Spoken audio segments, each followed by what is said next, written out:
Previous to the 20th century, women have often been overlooked when it came to military involvement. Preset societal standards of what a woman should be hindered their ability to be prominent military figures. Since early American history, people have been degrading women by holding beliefs that their only duties were to cook, clean, raise, and have children. For a long time, society believed that women were inferior to themselves and have acted as if women were dumb and incompetent. Fortunately, women recognize these misconceptions and use them to their advantage. They outsmarted others and used the ignorance produced by the patriarchal society of America to commit acts of espionage. Many women knew they would be overlooked, so they took the opportunities to help their countries succeed in war. Women were taking a great risk in spying. Spying in its most basic form is illegal, and if caught, the consequences can be severe.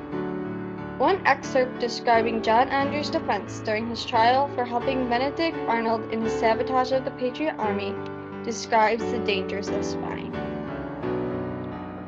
Again, Sir Henry Clinton and other friends of Andre attempted to exculpate him on the grounds that he acted on the suggestion or under the direction of Arnold and was protected by his past, issued while still in office and exercising his command. It does not appear that Andre himself attached much, if any, importance to this point of defense, but it has since been argued with much pretense of plausibility and force. Those who have used this argument seem to have entirely overlooked the legal maxims that no man can take advantage of his own wrong, and that fraud taints the acts of each and every participes criminus. The use of spies violated common military law, and because of this, spies could not blame their officers if they were caught. Spies had to be aware that this decision to go under false pretense to gain information had consequences, and these consequences would rest solely on themselves. For women, taking this risk was even more impressive because it meant that they were making a sacrifice and expecting nothing in return. The reason for this being that many military acts carried out by women simply went unacknowledged during a time when women were not seen as war heroes the same way men had been. The Revolutionary War was one of the first times that women were used in the American Army. George Washington himself employed a lot of spies, and with the help of Major Benjamin Talmadge, organized the Culper Spy Ring. This ring employed soldiers and civilians to relay important information about the British movements and tactics. A lot of these civilians were often women. Washington liked to use women because he viewed them as innocent civilians, and most men believed that they wouldn't meddle in that kind of business. This consequently made them perfect for spying, because he thought, who would suspect a woman? One of these American revolutionary spies was a woman who went by the code name of 335. Not much is known about her personal life or her real identity, but it is known that she carried letters and information across enemy lines and was eventually captured by the British and held prisoner on a ship. Miss Jenny is another spy of the Revolution who had an interesting story. Her allegiance lay with the British, but she was eventually captured by French soldiers. In a letter from Baron Ottendorf, it describes what happened to her after the French questioned her. At this, she was sent to Monsieur de Rambouillet, who asked several questions and in the end said, "Madam, I am sending you to General Washington," which he did. Having arrived there, she was interrogated by Monsieur Smith and Monsieur Cooper. Finding nothing against her, they held her for 2 days and she was sent back to the French camp. The American Civil War also saw copious amounts of espionage and spy tactics being put into practice. Both the Confederate and Union sides employed spies that would carry information across enemy lines, and both sides had cases of women doing these perilous jobs. The social standards of women at the time of the Civil War had slightly changed, but women were still held to be inferior to men. This often enabled women to sneak through enemy lines unsuspected or even go and fight in army uniform without being recognized, because the idea of women wearing men's clothes and fighting along men was so absurd. However, this absurdity made it possible for women to disguise themselves.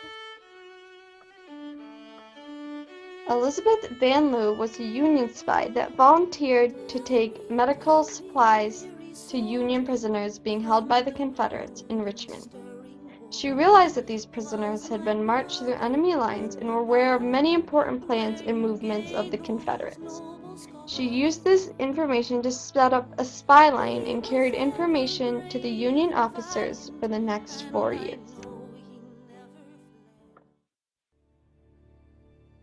At the beginning of the 18th century, the role of women in society was slowly starting to change. Women were now organizing and starting to fight for basic rights like voting and equal pay. For women who were military spies, a status closer to men meant that they were to be treated like men, and spying became dangerous for women as they would be held to the same punishments of males. Despite the risk, many women still worked for the American military as spies or in other ways to help the American, British, and French forces fighting in both World Wars. Edith Cavell, although not a spy, lived in Belgium, and throughout World War I, she helped thousands of Allied soldiers escape from German lines back to their own camps. In 1950, she was put on trial by the Germans and was executed by a firing squad for her heroic actions. Virginia Hall was a famous name from the Second World War. She grew up in Baltimore and went to work with the French spies against Nazi Germany. She was very successful and carried mass amounts of information to the Allied sides. She narrowly escaped German capture in 1941, and even after this close call, she still went to work with the OSS. The OSS, or Office of Strategic Service, which was the United States intelligence agency. Virginia Hall also had lost her leg in a hunting accident that left her with a wooden leg and an unmistakable limp. She was able to fool Germans a second time, however, when she forced herself to learn how to walk without her limp to make herself less recognizable. Hall was a remarkable woman, and her dedication to her country is evident as shown by her decision to continue work for the CIA in her post-war years. The most publicized case of spying came with the start of the standoff between the United States and the Soviet Union, a conflict that became known as the Cold War. The scare of communism caused widespread panic throughout the nation.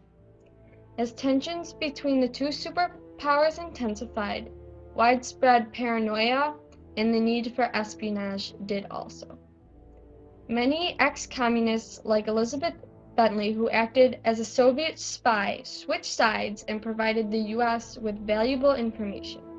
She and other ex-communists testified against fellow communist spies in federal court to help take down the regime of the Soviet Union.